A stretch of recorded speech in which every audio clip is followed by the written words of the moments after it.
नमस्कार, आदाब साथियों, आप सभी का एक बार फिर से मेरे YouTube चैनल में बहुत बहुत स्वागत है।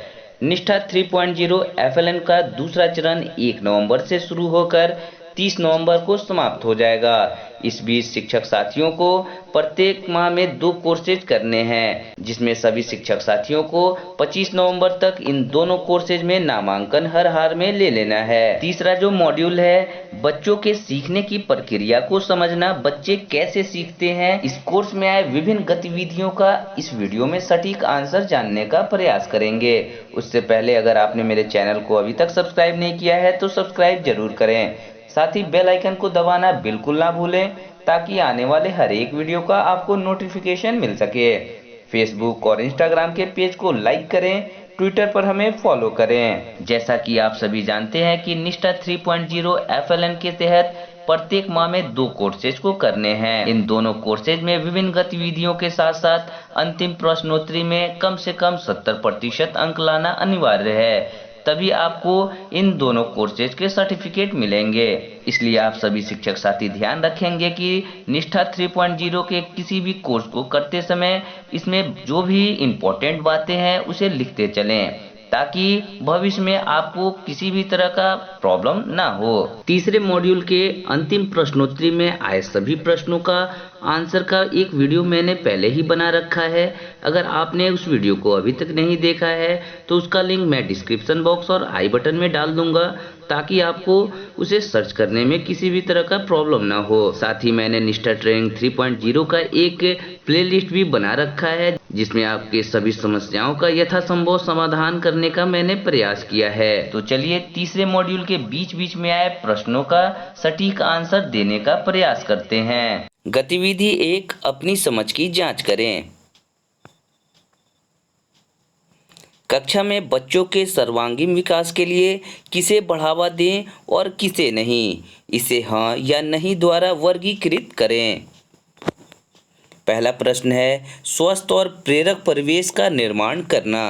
तो इसका जो सही और सटीक आंसर है वो है हाँ। हाँ पर क्लिक करेंगे और नेक्स्ट करेंगे।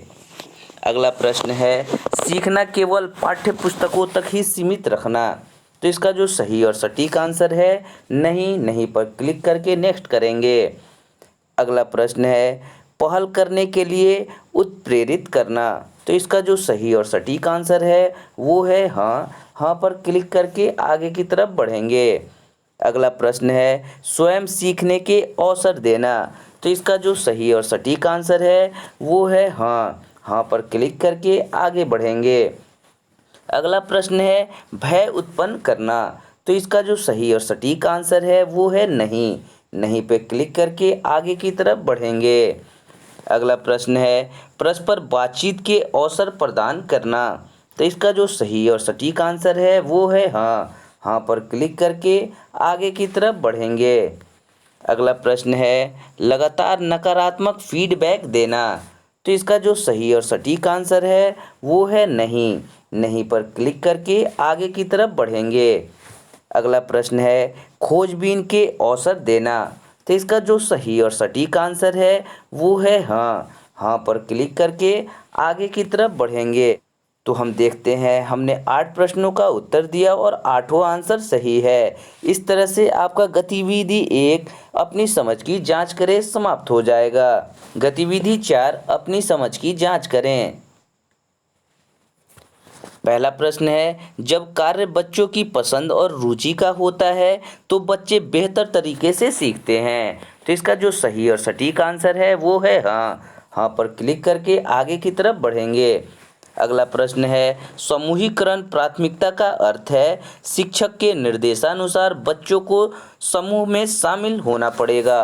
तो इसका जो सही और सटीक आंसर है वो है नहीं। नहीं पर क्लिक करके आगे की तरफ बढ़ेंगे। अगला प्रश्न है, किसी समस्या या विचार को नए तरीके से संबोधित करने का तरीका ही सृजनात्मकता बुद्धिमत्ता है। तो इसका जो सही और सटीक आंसर है वो है हाँ। हाँ पर क्लिक करके आगे की तरफ बढ़ेंगे।